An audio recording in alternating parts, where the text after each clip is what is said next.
Hello students, welcome back to my YouTube channel. आज हम discuss करेंगे बी सेकेंड ईयर के इंग्लिश के इम्पोर्टेंट क्वेश्चंस आंसर जो एग्जाम में बार बार पूछे जाते हैं। तो आइए बिना समय गवाए शुरू करते हैं। How does the poet compare eternity with morality? कवि अमरत्व की तुलना नश्वरता से किस प्रकार करता है? The poet compares eternity with morality. He says that the summer day is mortar, it comes to an end after some months, but the fair youth's beauty and qualities are eternal. Nothing can finish them, not even death. कवि अमरत्व की तुलना नश्वरता से करता है। वह गर्मी के दिन को नश्वर बताता है। यह कुछ महीनों के बाद खत्म हो जाती है, लेकिन युवा मित्र की सुंदरता और गुण अमर है। कोई उनको खत्म नहीं कर सकता, यहाँ तक कि मृत्यु भी नहीं। How does the poet talk about death? कवि मृत्यु के बारे में किस प्रकार बात करता है? The poet says that death finishes all things on this world. It spares nothing and nobody, but it cannot diminish the fairness and modest qualities of the fair youth. कवि कहता है कि मृत्यु संसार की सभी वस्तुओं को खत्म कर देती है। ये किसी को भी नहीं छोड़ती, लेकिन यह सुंदर युवक के गुणों को और विनम्रता को कम नहीं कर सकती। What is a sonnet? How does Shakespeare use other poetic devices in this poem? Sonnet क्या है? कविता में शेक्सपियर द्वारा काव्य विधियों का किस प्रकार से प्रयोग करता है? A sonnet is a poem made up of 14 lines. It has an intricate rhyme scheme. The taken sonnet is derived from the Italian word sonnet, which turns a little sound or sing. The English of Shakespeare sonnet was born and of the Italian form, introduced by Thomas Wyatt and Earl of Surrey into English poetry in the first half of the 16th century. Shakespeare's sonnet is made up of 3 quatrains ending with a couplet. The rhyme scheme is AB AB, CD CD, EF EF, GG. The Shakespearean sonnet is usually written in iambic pentameter. In his sonnet 18, Shakespeare seems to feel that the fair youth would be better immortalized through poetry. The poet relies on his poetic powers to immortalize the qualities of the fair youth. The poem is a statement of praise about the beauty of the fair youth, who is more lovely and temperate than a summer's day. There is a shift in the poet's subject matter, beginning with the 3rd quatrains. The sonnet is acclaimed to be a high literary merit and unique in terms of style, phraseology and depth. It is remarkable for its simplicity and loveliness. Sonnet एक ऐसी कविता होती है जो 14 पंक्तियों में लिखी जाती है। इसका राइम स्कीम अत्यधिक इंट्रिकेट होता है। सोनेट शब्द की उत्पत्ति इटालियन शब्द सोनेटो से हुई है, जिसका अर्थ एक छोटी ध्वनि या गीता। शेक्सपियर सोनेट का अन्य इटालियन फॉर्म से हुआ है, जिसे अंग्रेजी साहित्य में 16वीं सदी के प्रथम अर्ध में थॉमस व्याट एवं अर्ल ऑफ सर्रे के द्वारा इंट्रोड्यूस किया गया था। शेक्सपियर सोनेट 3 चौपाइयों अथवा एक अंतिम दोहे से बना होता है। इसकी rhyme scheme AB CD CD, EF GG होती है। शेक्सपियर के सोनेट प्राय आयम्बिक पेंटामीटर में लिखे हुए होते हैं। शेक्सपियर अपने सोनेट 18 में यह महसूस करता है कि सुंदर युवक को वह अपनी कविता के माध्यम से अमरता प्रदान कर सकता है। कवि को अपनी काव्यात्मक शक्ति पर भरोसा है कि वह एक सुंदर युवक के गुणों को अमरता प्रदान कर सकता है। इस सोनेट में शेक्सपियर सुंदर युवक की सुंदरता की प्रशंसा करता है, जो कि ग्रीष्म ऋतु के दिन की तुलना ज्यादा सुंदर एवं टेम्परेट है। कवि इस कविता की अंतिम चौपाई के प्रारंभ में अपने विषय वस्तु में परिवर्तन करता है और आगे संपूर्ण दृष्टि सुंदर युवक की प्रशंसा में लगा देता है। इस सोनेट को इसकी स्टाइल, फ्रेजियोलॉजी एवं गहराई के लिहाज से एक अद्भुत सोनेट कहा गया है। यह इसकी सिंपलिसिटी एवं सुंदरता के लिए विशेष है। How is man stuck between an angel and an animal? मनुष्य किस प्रकार देवता और जानवर होने के बीच फंसा हुआ है? The poet says in this poem that man has his strength as well as his weakness. He cannot understand himself, yet he tries to discover God and his universe. Pope rightly says that man is partly a beast and partly an angel. He therefore sticks less between an angel and an animal. कवि इस कविता में कहता है कि मनुष्य में अपनी शक्ति के साथ साथ उसमें अनेक कमियां भी है। वह स्वयं को समझ सकता है, फिर भी वह परमात्मा को खोजने की कोशिश करता है। इस प्रकार पोप का यह कहना उचित ही है कि मनुष्य आंशिक रूप से एक जंगली एवं आंशिक रूप से एक देवदूत है। इस प्रकार वह एक देवदूत और पशु के मध्य लटका हुआ है। Why is it that man cannot be stoic? मनुष्य वैरागी क्यों नहीं बन सकता? A stoic is one who remains different to pain and pleasure. Man cannot be a stoic because he has knowledge enough to save him from becoming a skeptic and has weakness enough to prevent him from becoming a stoic. He is blessed with reason but has endless mistake. एक विरागी वह होता है जो दर्द, दुख एवं खुशियों के प्रति उदासीन रहता है। मनुष्य एक विरागी नहीं हो सकता क्योंकि उसमें इतना ज्ञान होता है कि वह स्वयं को संयमी नहीं कर सकता और उसकी कमजोरियां उसे एक वैरागी बनने से रोकती है। उसमें तर्क की शक्ति होती है लेकिन वह अंतित गलतियां भी करता है। How is man A confused being? मनुष्य दुविधा में फंसा हुआ प्राणी किस प्रकार है? Man is a confused being. He is a blend of opposite qualities. He always remains confused between thinking and doing. His conclusions lies in the fact that he does not try to know what he is, what he can do and what he should do. मनुष्य एक भ्रमित प्राणी है।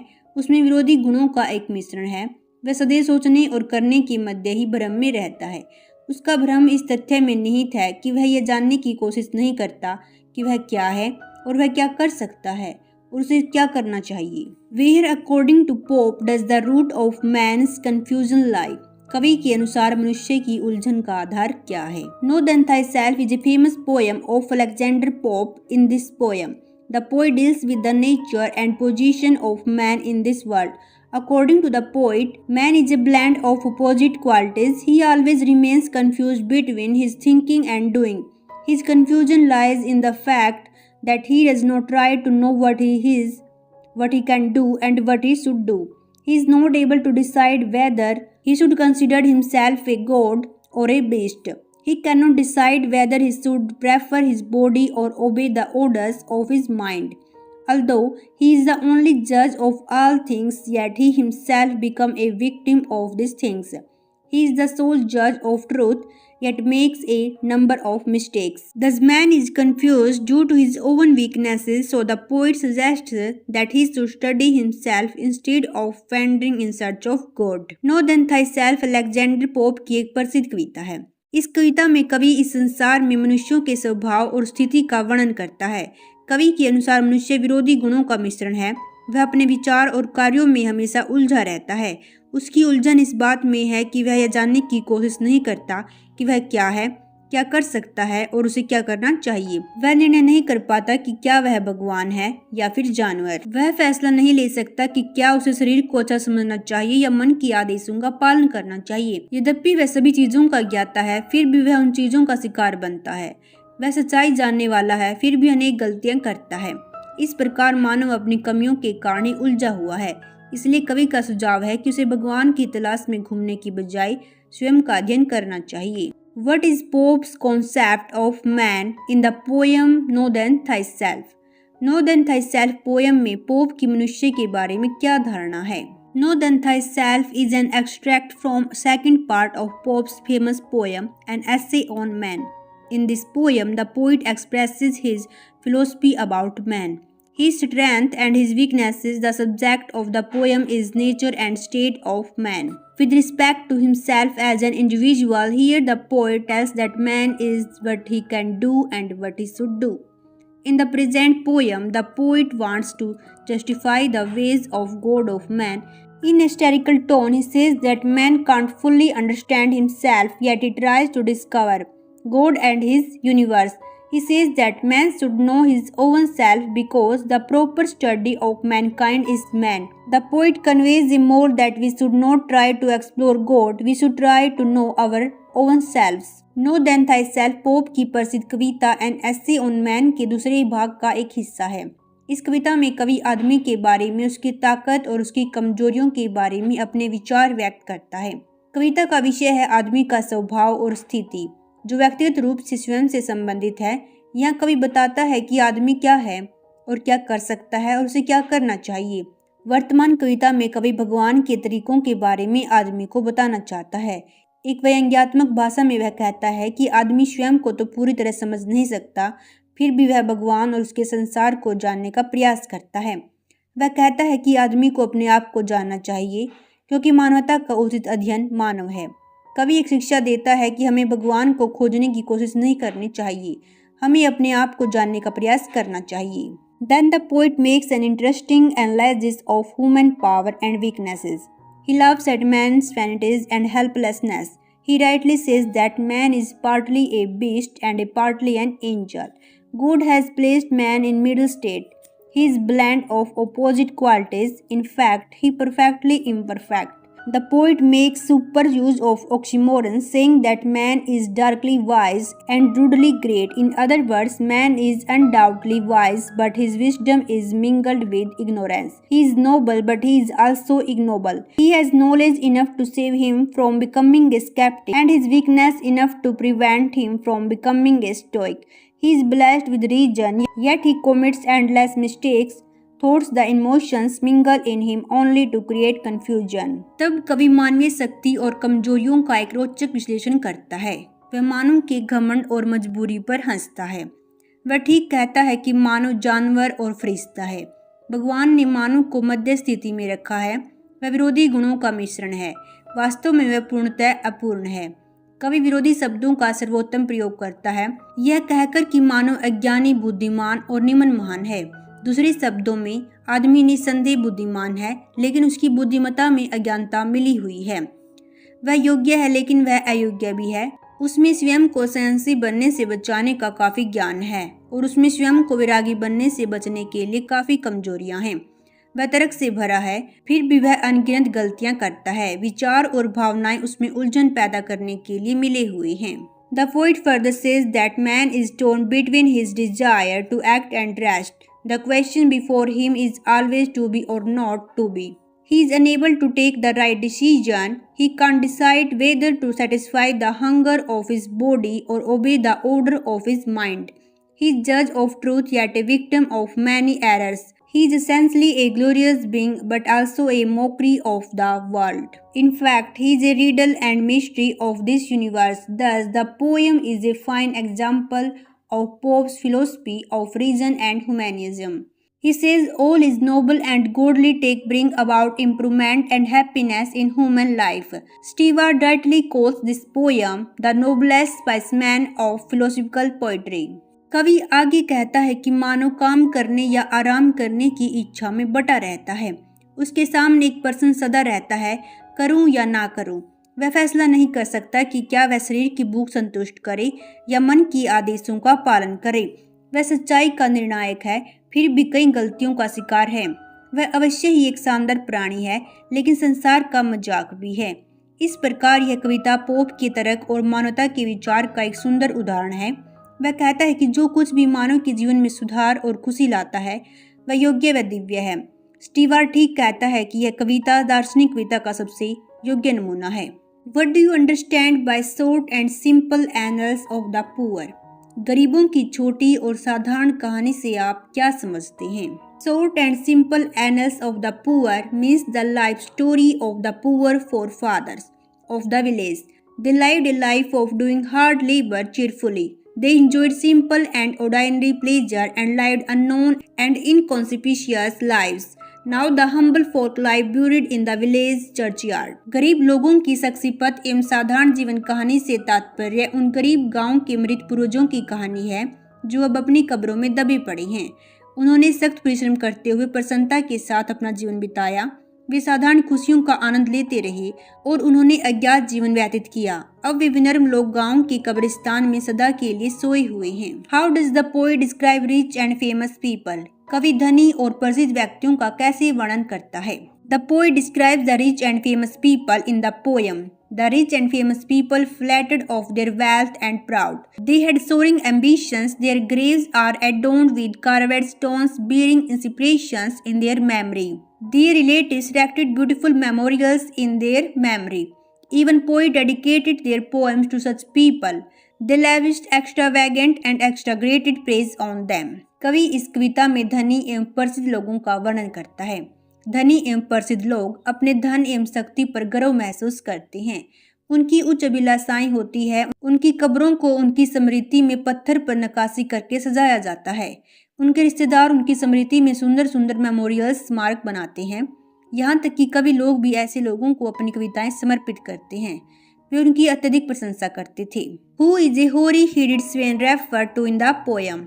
कविता में सफेद सिर वाला ग्रामीण कौन है? The no cry headed Wayne is referred to some aged villager with grey hair on his head. He would perhaps answer to the enquirer about the poet before his death. इस कविता में सफेद बालों वाला ग्रामीण का जिक्र है जो कवि के बारे में उसके बारे में पूछने वाले व्यक्ति से बताता है कि मौत से वह उसे किस प्रकार की दिनचर्या में देखा करता था। Who were Proteus and Triton?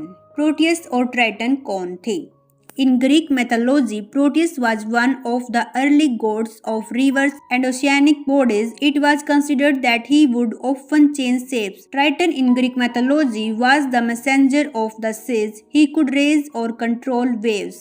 Greek mythology में प्रोटियस उन प्रारंभिक देवों में से एक था जो नदियों एवं समुद्री शरीरों का देवता था। ऐसा माना जाता है कि वह आकार बदलता था। ट्राइटन ग्रीक मैथोलॉजी में सागरों का दूत है। वह लहरों को उठा और नियंत्रित कर सकता है। Why does the poet want to become a pagan? कवि नास्तिक बनना क्यों चाहता है? A pagan is one who worships nature and not any other god with human characteristics. Man's indifference to nature hurts him a lot. He is ready to convert himself to a pagan to have the visions of gods and goddesses in the object of nature. He wishes that he would have born and brought up in a pagan family. Pagan एक वह व्यक्ति होता है जो प्रकृति की पूजा करता है और मानवीय प्रकृति वाले किसी भी देवता की पूजा नहीं करता। प्रकृति के प्रति मानव के रूखे बर्ताव से कवि को गहरा दुख होता है। वह स्वयं को एक नास्तिक में बदलने के लिए प्रस्तुत है जो देवताओं एवं देवियों की परछाई प्रकृति की चीजों में देखता है। वह इच्छा करता है कि काश उसका जन्म और पालन पोषण एक पेगन परिवार में हुआ होता। What is the sordid boon? बुरा वरदान क्या है? Sordid boon is a mean base blessing. Man has the sordid boon of growing materialism. He has lost all other values of his life. In materialistic pursuit, he leads a life of hustle and bustle. He has given his heart to earning money. Thus he has become only the worshippers of the god of money. बुरा वरदान का अर्थ घटिया अथवा निम्न स्तर का वरदान से है। मनुष्य ने ज्यादा से ज्यादा भौतिकवादी होने का घटिया वरदान प्राप्त किया है। अपने जीवन के अन्य मूल्यों को उसने खो दिया है। भौतिकवादी कार्यों में व्यस्त रहते हुए वह अस्त व्यस्त जीवन बिता रहा है। धन कमाने में उसे अपना दिल लगा दिया है। इस प्रकार वह धन के देवता का पुजारी बन गया है। What was the envoy curious about? दूत किस बारे में जिज्ञासु था? The envoy of the count came to the duke's palace with a proposal of marriage of his master's daughter. The duke showed him to picture of his last duchess. The envoy found the picture as if living.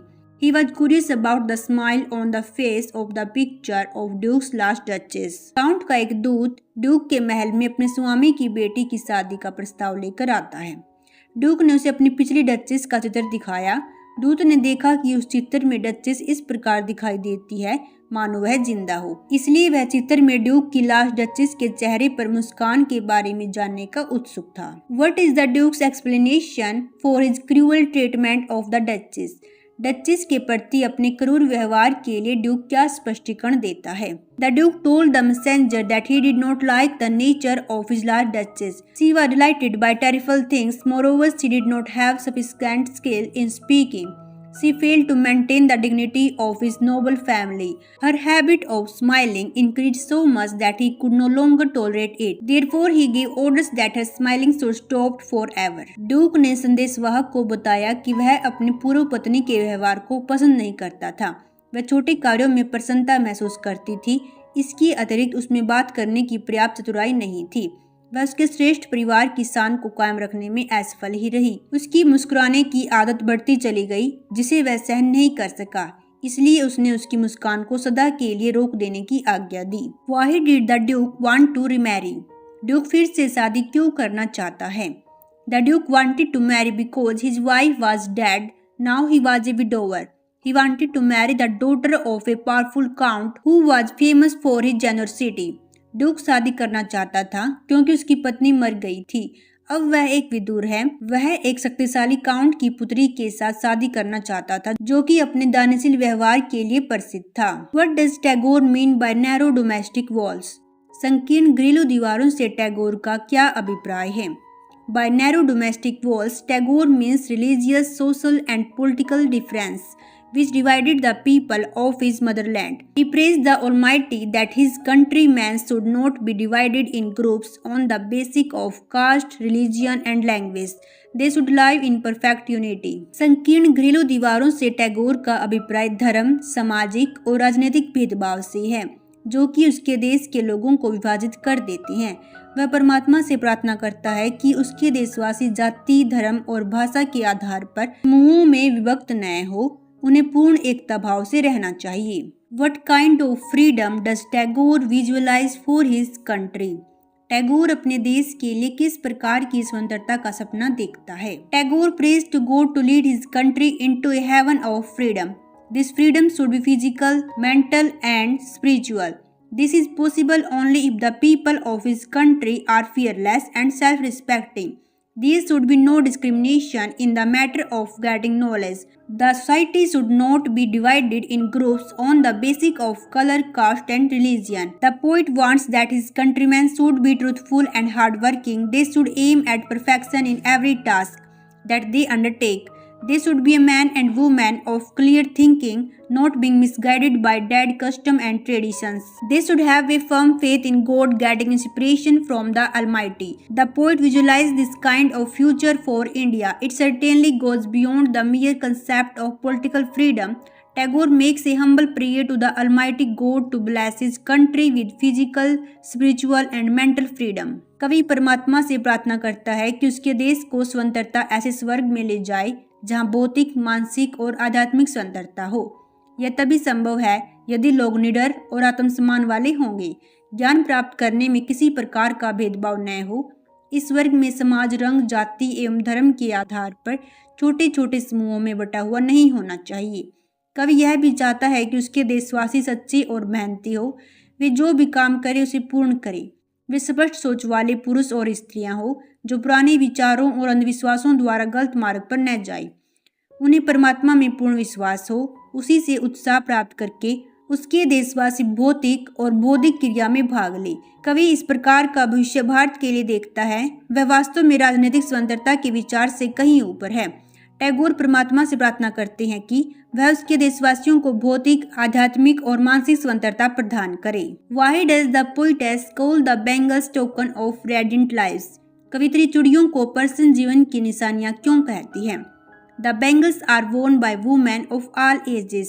They are of various colors. They are shining and bright. The poetess calls the bangles and tokens of radiant lives. चूड़ियां सभी उम्र की महिलाएं पहनती है। वे अनेक प्रकार के रंगों की हैं। वे सभी चमकीली एवं सुंदर हैं। वे प्रसन्नता की सूचक है। कवित्री चूड़ियों को खुशहाल जीवन की निशानियां बताती है। Explain the phrase journey through life midway. जीवन के आधे रास्ते तक की यात्रा शब्द समूह की व्याख्या करो। Journey through life midway means those women who are the middle-aged women. They have passed almost half of their lives. They have spent their lives happily in looking after their children and husbands. They also worship the gods of their husbands' families. आधी रास्ते तक की यात्रा का अभिप्राय उन महिलाओं से है जो अधेड़ उम्र की है। वे अपने जीवन का लगभग आधा भाग बिता चुकी है। उन्होंने अपने जीवन के इस भाग को खुशी खुशी व अपने बच्चों एवं पतियों की देखभाल करते हुए बिताया है। वे अपने पतियों के परिवारों के देवताओं की पूजा भी करती हैं। Explain the beauty and significance of bangles as brought out by the poetess. कवित्री द्वारा दर्शाई गई चूड़ियों की सुंदरता एवं महत्व की व्याख्या करो। The poetess tells us about the beauty and significance of bangles in her poem. The bangle seller, she tells that the bangles carried by the bangle seller are of various colors. Some bangles are of silver colored and blue like the mist on the mountains. Some bangles have shining like the birds which are dreaming on the silent stream in a deep forest. Some bangles are shining with bloom like the glory of newborn leaves. Some other bangles are looking beautiful like a cornfield in sunlight. These bangles are suitable for a bride on her wedding day, whereas some other bangles have the flame of her marriage fire. These are rich with the color of her heart's desire. These bangles are shining tender and clear like the laughter and tear of a bride. कवित्री अपनी कविता the bangle seller में हमें चूड़ियों की सुंदरता एवं महत्व के बारे में बताती है। चूड़ी बेचने वाले मंदिर के मेले में अपनी चूड़ियां बेचने के लिए ले जा रही हैं।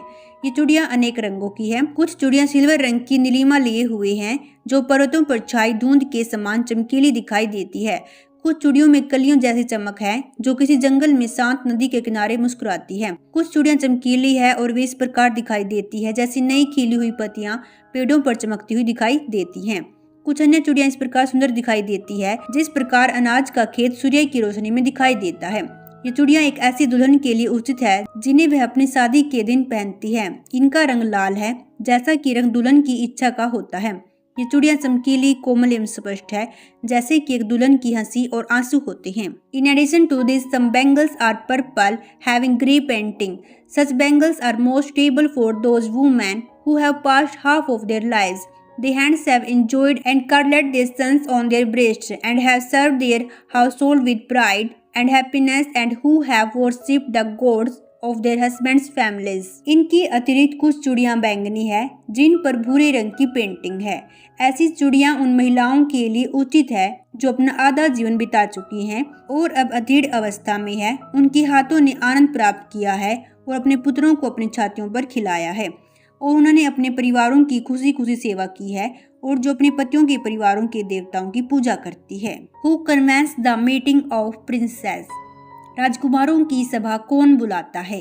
Duryodhan was a Kaurav prince. He convenes the meeting of the princes of discuss about the impending war between the Kauravas and the Pandavas. Duryodhan एक कौरव राजकुमार था। वह राजकुमारों की सभा को बुलाकर कौरवों और पांडवों के बीच युद्ध पर चर्चा करता है। How does Duryodhan plan to receive the envoy? Duryodhan दूत का स्वागत करने की योजना किस प्रकार बनाता है? Duryodhan is a weak and ill-natured person.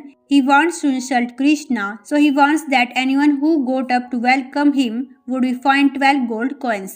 Duryodhan एक दुष्ट और बुरे स्वभाव का इंसान है। वह कृष्ण का अपमान करना चाहता था, इसलिए वह चेतावनी देता है कि कोई भी व्यक्ति उसके सम्मान में खड़ा हुआ तो उसको 12 सोने के सिक्के के रूप में जुर्माना देना होगा। Krishna's visit as an envoy stands for peace and reconciliation between the Pandavas and the Kauravas. Explain. एक दूत के रूप में कृष्ण का आना पांडवों और कौरवों के बीच शांति एवं समझौते का प्रतीक है। व्याख्या करो। There is every possibility of war between the Pandav and the Kauravas, as Pandavas seek their inheritance from the Kuru clan. But Duryodhan was adamant not to give them their due share. Krishna does not want that the brothers should kill one another. He wants to avoid war as it can bring death and destruction from the both sides. He wants reconciliation between them. So he visits to the court of Duryodhan as a messenger on behalf of the Pandavas. He conveys the message of Pandavas that they should be given their due share in the inheritance of the Kuru clan. At this, Duryodhan says that he is not ready to give anything to the Pandavas. In this way, he rejects the peace proposal of the Pandavas. Kaurava और पांडवों के बीच युद्ध की प्रबल संभावना होती है क्योंकि पांडव कुरु वंश में अपना हिस्सा चाहते हैं, लेकिन दुर्योधन उनको हिस्सा न देने पर अडिग होता है। कृष्ण नहीं चाहता कि भाई एक दूसरे को मारे, वह युद्ध को टालना चाहता है क्योंकि यह मृत्यु और विनाश दोनों तरफ से लेकर आ सकता है।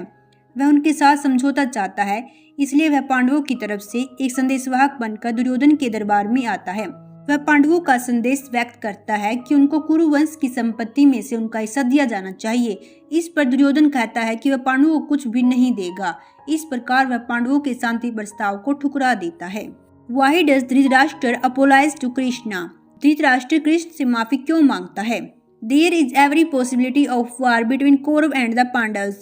Krishna comes to the Kaurav camp as an envoy. He wants to make reconciliation between them. He doesn't want that the brothers should fight against one another. He conveys the message of Pandavas that they should be given their due share in the inheritance of Kuru clan. But Duryodhan starts insulting him by calling him a cowherd. At this, Krishna decides to leave his camp, but Duryodhan tries to arrest him. He even mocks at Krishna when he assumes his universal form. At this, Krishna becomes angry and wants to kill him.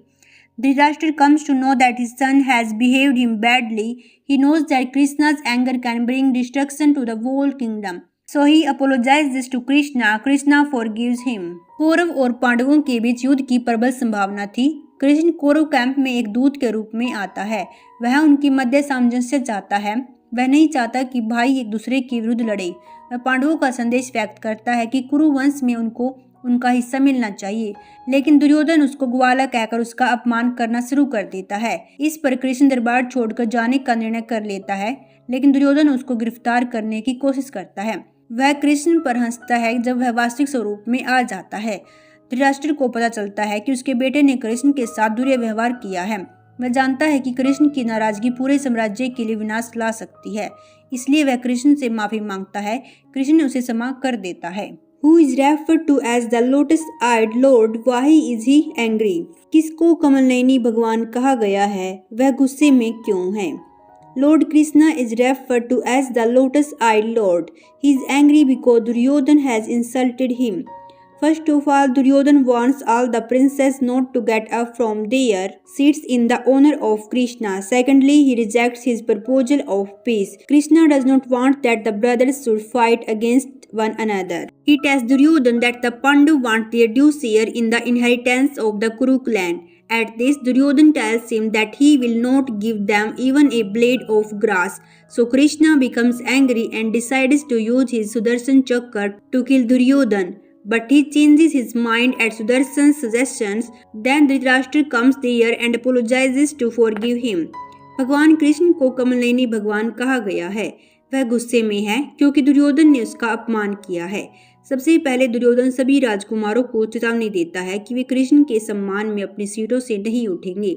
दूसरा, वह शांति प्रस्ताव ठुकरा देता है। कृष्ण नहीं चाहता कि भाई एक दूसरे के विरुद्ध युद्ध लड़े। वह दुर्योधन को कहता है कि पांडव कुरुवंश की पैतृक संपत्ति में से हिस्सा चाहते हैं। इस पर दुर्योधन उससे कहता है कि वह उन्हें घास का तिनका तक भी नहीं देगा। इसलिए कृष्ण नाराज हो जाता है और सुदर्शन चक्र के द्वारा दुर्योधन को मारने का निर्णय ले लेता है, लेकिन वह सुदर्शन के सलाह पर निर्णय बदल लेता है। तब धृतराष्ट्र वहां आता है और उसको क्षमा करने की प्रार्थना करता है। Comment on the title of the play the envoy. How would you justify it? The envoy नाटक के शीर्षक पर टिप्पणी कीजिए और शीर्षक को आप कैसे उचित ठहराएंगे। The title of the play is the envoy. It means messenger और representative. The play is based on the Mahabharata. The entire play revolves around of a prolonged dialogue between the protagonist and the antagonist. The time of the play is that moment when the Pandav and the Kauravas were ready to fight for the Kurukshetra war. But Lord Krishna does not want that the brothers should kill one another. He wants to avoid war as it can bring death and destruction from the both sides. He wants reconciliation between them. An envoy is neither a friend nor an enemy. He is simply an ambassador or messenger. Thus Krishna visits to the court of Duryodhan as a messenger from the Pandav's camp. But Duryodhan is a weak person. He wants the courtiers not to stand up in the honor of Krishna when he comes to the court. He also keeps gazing at the painting which shows Draupadi being dragged by her hair and garments। इस नाटक का शीर्षक the envoy है, जिसका अर्थ है संदेशवाहक या फिर प्रतिनिधि। यह नाटक महाभारत पर आधारित है। पूरा नाटक नायक और खलनायक के बीच संवाद के इर्द गिर्द घूमता है। इस नाटक का समय वह है जब पांडव और कौरव कुरुक्षेत्र में युद्ध के लिए तैयार थे, परंतु श्री कृष्ण नहीं चाहता था कि भाई आपस में एक दूसरे को मारे। वे इस युद्ध को टालना चाहते हैं क्योंकि यह दोनों तरफ से मृत्यु और विनाश लेकर आएगा। वह उनके बीच में समझौता करवाना चाहता है। एक दूत ना तो मित्र होता है और ना ही शत्रु होता है। वह एक साधारणतः एक राजदूत अथवा संदेशवाहक होता है। इस प्रकार कृष्ण पांडवों की तरफ से दुर्योधन के दरबार में संदेशवाहक बनकर आता है, परंतु दुर्योधन एक दुष्ट व्यक्ति है। वह अपने दरबारियों को चेतावनी देता है कि जब कृष्ण दरबार में आए तब उनके सम्मान में कोई खड़ा नहीं होगा। वह भी एक चित्र की तरफ टकटकी लगाकर देखता रहता है जिसमें द्रौपदी को उसके बालों और कपड़ों से खींचा दिखाया गया होता है। Then Krishna tells him that the Pandavas have suffered greatly. Now they want that their due share in the inheritance of the Kuru clan should be given to them. Duryodhan tells him that he will not give them even a blade of grass. Krishna tells him that the war between the brothers would destroy the Kuru clan. He says good relations with kinsmen have merit in both this and the next world. He advises Duryodhan to impart half kingdom of the Kuru clan to the Pandavas, otherwise they will seize it right up to the sea. But Duryodhan is adamant. He rejects the peace proposal of Krishna. He even insults Krishna by calling him co-head. Krishna becomes angry and decides to use his Sudarshan Chakra to kill Duryodhan. But he changes his mind at Sudarshan's suggestion. Then Dhritarashtra comes there and apologizes to forgive him. Krishna forgives him and leaves the court. Thus the title of the play, The Envoy, is very appropriate. तब कृष्ण उसे बताता है कि पांडव बहुत पीड़ित रहे हैं। अब वे कुरु साम्राज्य में से अपना हिस्सा चाहते हैं और दुर्योधन उससे कहता है कि वह उन्हें एक घास का तिनका भी नहीं देगा।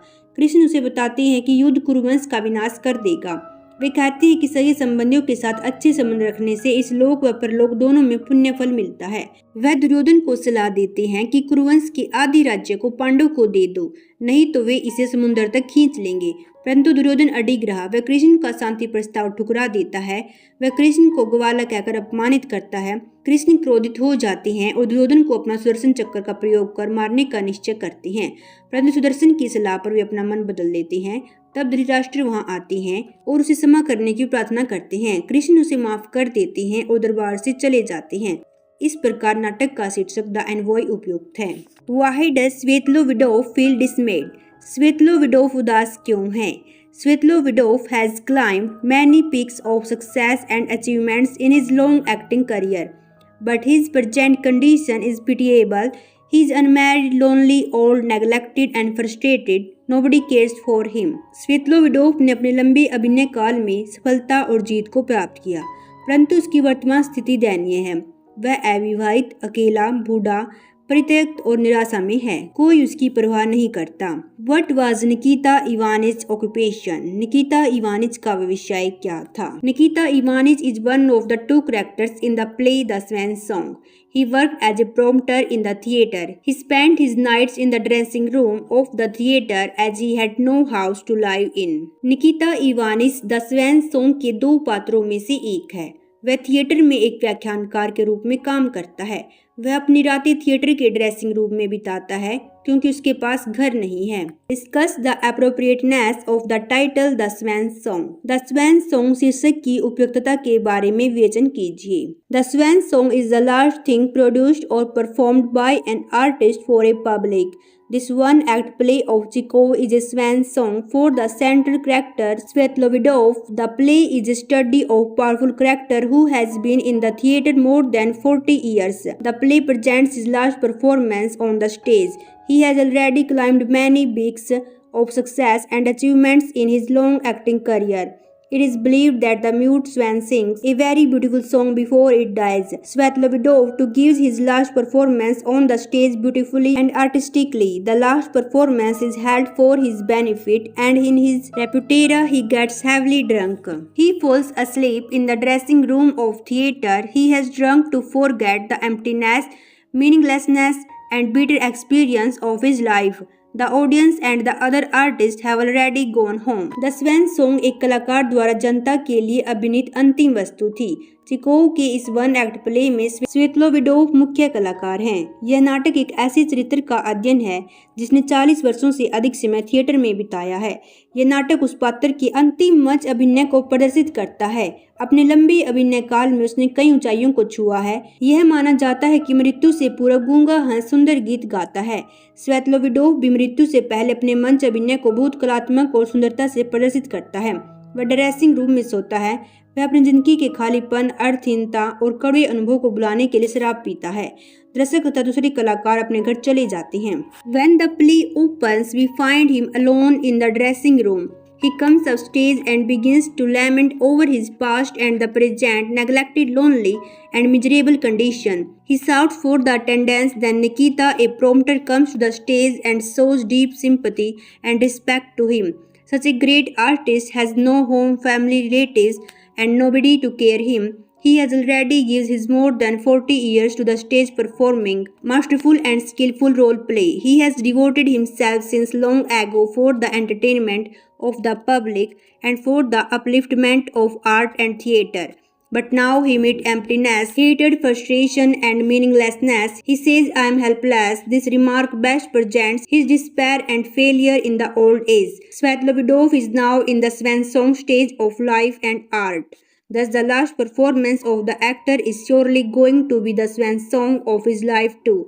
Thus the title of the play is highly appropriate. जब नाटक शुरू होता है तब हम उसे ड्रेसिंग रूम में अकेला पाते हैं। वह मंच पर आता है और अपने भूतकाल, उपेक्षित, एकाकी और दयनीय दशा पर विलाप करता है। वह सहायक साथी के लिए चिल्लाता है। तब निकिता अनुबोधक स्टेज पर आता है और उसके प्रति गहरी दया और सम्मान दिखाता है। इस प्रकार के कलाकार के पास न घर है, न परिवार और न ही रिश्तेदार और न ही कोई ध्यान रखने वाला है। उसने अपने जीवन के 40 वर्षों से ज्यादा कुशलतापूर्वक स्टेज अभिनय करने में बिताया है। उसने अपने आप को जनता के मनोरंजन और कला और थिएटर के उत्थान के लिए समर्पित कर दिया है, परंतु अब उसे खालीपन, नफरत, निराशा और अर्थहीनता का सामना करना पड़ता है। वह कहता है, मैं निस्सहाय हूँ। उसके बुढ़ापे में उसका दुख और असफलता के प्रदर्शन के लिए यह कथन उचित है। स्वेतलोविडोव अब जिंदगी और कला के स्वयंसोंग स्तर पर है। इस प्रकार एक कलाकार का अंतिम अभिनय प्रदर्शन उसकी जिंदगी का स्वयंसोंग बन गया है। इस प्रकार नाटक का यह शीर्षक उपयुक्त है। What is Herbert's attitude to Morris stories? Morris की कहानियों के प्रति हर्बर्ट का क्या दृष्टिकोण है? Herbert does not believe in superstitions. He thinks that Morris is telling him fairy tales. Herbert अंधविश्वासों में विश्वास नहीं करता। वह सोचता है कि मोरिस उसे परियों की कहानी सुना रहा है। Why did the फकीर put a spell on the paw? फकीर ने पंजे पर जादू क्यों किया? फकीर put a spell on the paw because he wanted to prove that fate ruled people. Anyone who tries to meddle with its working had to suffer terribly. फकीर ने पंजे पर जादू किया क्योंकि वह सिद्ध करना चाहता था कि भाग्य मनुष्य पर राज करता है। यदि कोई इसके कार्य में दखल अंदाजी करता है तो उसे भयानक कष्ट सहने पड़ते हैं। What is Mr. White's reaction after he reads the document brought by the postman? Mr White डाकिये द्वारा लाए गए कागज को पढ़कर क्या प्रतिक्रिया व्यक्त करता है? Mr and Mrs White are actually waiting for £200 for their first wish. When the postman hands over the document, he opens it and finds a receipt of interest. He feels unhappy and his wife teases him for it. Mister और Mrs white 200 pound की बड़ी मन्नत से प्रतीक्षा कर रहे थे जो उन्होंने पहली इच्छा में मांगे थे। जब डाकिया कागज देता है तो वह इसे खोलता है और ब्याज की रसीद पाता है। वह कष्ट महसूस करता है और उसकी पत्नी उसे इसके लिए चिढ़ती है। Why does Morris leave the gathering? What effect does his departure on the others? Morris एकत्रित लोगों को छोड़कर क्यों चला जाता है? इसके प्रस्थान करने का दूसरों पर क्या प्रभाव पड़ता है? Sergeant major Morris comes to visit the Whites. They sit around the fire. Morris has been in the army in India for the past 21 years. He tells the White stories of his adventure in that faraway land and shows them a monkey's paw that has the power of grant 3 wishes. But he warned that the fulfilling of the wishes would have serious results. Mr. White takes the paw from him. Morris says that he will not be responsible if there is any horrible incident. After that, Morris leaves. As soon as he leaves, Mr. White makes a wish for £200, but nothing happens and he feels disappointed. Sergeant major Morris White के घर आता है। वे अंगीठी के पास बैठ जाते हैं। Morris भारतीय सेना में पिछले 21 वर्षों से सेवाएं दे रहा है। वह वाइट को दूर दराज क्षेत्र की साहसिक कहानियां बताता है। वह एक बंदर का पंजा दिखाता है जो 3 इच्छाएं पूरी कर सकता है, लेकिन वह चेतावनी देता है कि इच्छाएं पूर्ति होने पर उसके गंभीर परिणाम भी हो सकते हैं। श्रीमान वाइट उससे पंजा ले लेता है। मोरिस कहता है कि यदि कोई दुर्घटना होती है तो वह जिम्मेदार नहीं होगा। इसके बाद वह वहां से चला जाता है। जैसे ही वह जाता है, श्रीमान वाइट 200 पाउंड्स की इच्छा करता है, लेकिन कुछ नहीं होता और वह निराश महसूस करता है। What is the theme of the monkey's paw? बंदर का पंजा नाटक का उद्देश्य या विषय वस्तु क्या है? The Monkey's Paw is a supernatural play. We find some supernatural elements in this play from beginning to end. The old fakir words show the theme of the play, that is fate rules all people. We find everything in cut and dried position from the beginning to end. There is no alteration in it. If anyone tries to interfere, he will face more and more trouble. In order to prove this, he puts a spell on a withered and dried monkey's paw. According to fakir condition, 3 people try this paw and they have to suffer a lot. In nutshell, we can say fakir words, that is fate rules all people, become true in the end of the play. So monkey's paw, the theme of the play, is appropriate. बंदर का पंजा एक अलौकिक नाटक है। हम नाटक की शुरुआत से लेकर अंत तक कुछ अलौकिक तत्व इस नाटक में पाते हैं।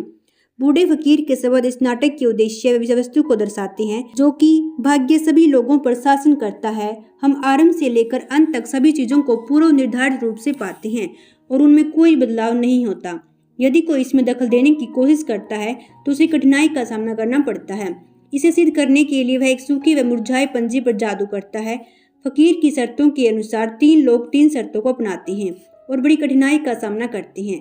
संक्षेप में हम कह सकते हैं कि फकीर के शब्द भाग्य सभी प्रशासन करता है नाटक के अंत में सच्चे सिद्ध होते हैं। इसलिए बंदर का पंजा नाटक का उद्देश्य व विषय वस्तु उपयुक्त है। Who is Helen? What makes Mrs. Rowland think that she may be an artist or a poet? Helen कौन है? किस कारण से मिसेज रावलैंड को लगता है कि वह एक कलाकार या कवि हो सकती है? Helen is the girlfriend of Mrs. Rowland's husband. Once she found a letter from her husband's vest. He was written to her husband by Helen. She thinks that she may be an artist or a poet. Helen Mrs Rowland के पति की महिला मित्र है। एक बार उसे उसके पति की बनियान की जेब से एक पत्र मिलता है। यह हेलन के द्वारा उसके पति को लिखा गया है। वह सोचती है कि वह शायद एक कलाकार या कवि हो सकती है। Why is Mr. Rowland frustrated? Mrs Rowland निराश क्यों थी? Mrs. Rowland is frustrated as her husband is good for nothing. He does not do any work to earn living. He spends all his time loafing with his worthless friends. Mrs. Rowland निराश थी क्योंकि उसका पति किसी काम का नहीं है। वह आजीविका कमाने के लिए कोई काम नहीं करता। वह अपना पूरा समय अपने बेकार मित्रों के साथ आवारगी में बिताता है। What do you learn about the family background of the Rowland from the play? इस नाटक से आपको रावलैंड दंपति की पारिवारिक पृष्ठभूमि के बारे में क्या पता चलता है? Eugene O'Neill's short story Before Breakfast is about a young couple, Mrs. Rowland and her husband Alfred. The entire play revolves around Mrs. Rowland, who pours out the agony of her heart over her husband. But her husband never appears on the stage. We come to know the nature and personality of Alfred through his wife, Mrs. Rowland. Alfred was the only son of his parents. He belonged to a rich family. His father was known to be a millionaire, but now he was under debt. Mrs. Rowland belonged to a simple family. His father was a simple grocer, yet he was honest. Mrs. Rowland married to Alfred, who was a graduate from Harvard University, but he spent all the time in loafing with his worthless friends. Mrs. Rowland blames all of their misfortune on her husband. Eugene O'Neill की लघु कथा before breakfast के युवा जोड़े Mrs रावलैंड और उनके पति Alfred के बारे में है। पूरा नाटक मिसेज रावलैंड के इर्द गिर्द घूमता है, जो अपने दिल के दुख को अपने पति के ऊपर उड़ेल देती है, परंतु उसका पति कभी भी मंच पर दिखाई नहीं देता। हमें अल्फ्रेड के स्वभाव व व्यक्तित्व का पता उसकी पत्नी मिसेज रावलैंड के द्वारा चलता है। अल्फ्रेड अपने माता पिता का इकलौता पुत्र था। वह एक अमीर परिवार से संबंधित था। उसके पिता करोड़पति के रूप में पहचाने जाते थे, परंतु अब वे ऋण में डूबे हुए हैं। मिसेज रावलैंड एक साधारण परिवार से संबंध रखती थी। यद्यपि उसके पिता एक साधारण पंसारी थे, तब भी वह ईमानदार था। मिसेज रावलैंड की शादी अल्फ्रेड से होती है, जो कि हार्वर्ड यूनिवर्सिटी से स्नातक है, परंतु वह अपना समय अपने बेकार मित्रों के साथ आवारगी में बिताता है। मिसेज रावलैंड अपने दुर्भाग्य का पूरा दोष अपने पति को देती है। Why does Mrs. Rowland not want to leave her husband and go back to her parents? Mrs Rowland अपने पति को छोड़कर अपने माता पिता के पास क्यों नहीं जाना चाहती? Mrs. Rowland married Alfred, who is graduate from Harvard University. He belonged to a reputed family. His father was a millionaire, so she was glad to marry Alfred. But after marriage, she comes to know that her husband does nothing to earn living. He spends all the time in loafing with his worthless friends. Mrs. Rowland blames all of their misfortune on her husband. But in spite of our misery, she does not want to leave her husband and go back to her parents because she is a self-respecting woman. She knows that she has committed a blunder in marrying with Alfred, but she does not want to admit that she has made the blunder. Secondly, she does not want to bother her family. Mrs Rowland की Alfred से शादी होती है, जो कि Harvard university से स्नातक है। वह एक प्रतिष्ठित परिवार से संबंधित है। उसका पिता करोड़पति है, इसलिए वह अल्फ्रेड से शादी करके खुश थी, परंतु शादी के बाद उसे पता चलता है कि उसका पति आजीविका कमाने के लिए कुछ भी नहीं करता है। वह अपना पूरा समय अपने बेकार मित्रों के साथ आवारगी में बिताता है। मिसेज रावलैंड अपने दुर्भाग्य का सारा दोष अपने पति पर लगाती है। अपने दुखों के बावजूद वह अपने पति को नहीं छोड़ना चाहती और अपने माता पिता के पास नहीं जाना चाहती, क्योंकि वह एक आत्मसम्मान वाली महिला है। उसे पता है कि अल्फ्रेड से विवाह उसकी सबसे बड़ी गलती है, परंतु वह इस बात को नहीं मानती कि उसने यह गलती की है। दूसरा, वह परिवार को परेशान नहीं करना चाहती। Comment on Mrs Rowland's attitude towards her husband. Mrs Rowland की अपने पति के प्रति व्यवहार पर टिप्पणी कीजिए। The play depicts the tension in the married life of Mrs Rowland and her husband Alfred. She is sorely disappointed with her husband. Her husband does not do any work to earn his living. She sews clothes for running house. Alfred spent all his time in loafing with his worthless friends. He spends the night at bar rooms and comes home drunk in the morning. The husband has pawned off all he could to get money for his liquor. He lies on the meager earning of his wife, Mrs. Rowland, does sewing of clothes in a stuffy room all day. She rebukes her husband for his wasting time and money on drinking. She consistently reminds him that he is a good for nothing. It is rather clear that Mrs. Rowland is clearly dissatisfied with the life that she leads right now and wishes everything could change. She blames all of their misfortune on her husband. यह नाटक Mrs रावलैंड और उसके पति Alfred की वैवाहिक जीवन की परेशानी को दर्शाता है। वह अपने पति से कष्टदायी रूप से उदास है। उसका पति आजीविका कमाने के लिए कोई काम नहीं करता। वह अपना घर चलाने के लिए कपड़े सिलती है। अल्फ्रेड अपना समय बेकार मित्रों के साथ आवारगी में बिताता है। वह अपनी रातें शराब खानों में बिताता है और सुबह पीकर घर आता है। उसके पति ने शराब के लिए सब कुछ गिरवी रखकर धन प्राप्त किया था। वह अपनी पत्नी की अल्प आजीविका पर जीवन व्यतीत करता है। मिसेज रावलैंड एक तंग कमरे में कपड़े सिलने का कार्य करती है। वह अपने पति को समय गंवाने और शराब पर पैसा खर्च करने के लिए डांट लगाती है। वह उसे बार बार याद दिलाती है कि वह किसी काम का नहीं है। यह बात स्पष्ट है कि मिसेज रावलैंड साफ तौर से अपनी वर्तमान जिंदगी से असंतुष्ट है और हर चीज के बदलने की मन्नत मांगती है। वह अपने दुर्भाग्य के लिए अपने पति को दोष देती है। इन क्वेश्चन के अलावा जो 3 पोयम एंड 1 लेसन बचता है, मैं उनके क्वेश्चन आपको बता देती हूँ। उनकी आंसर आप अपनी बुक से कर लीजिएगा। अगर आपको ये वीडियो पसंद आई हो तो वीडियो को लाइक करें और चैनल को सब्सक्राइब करें।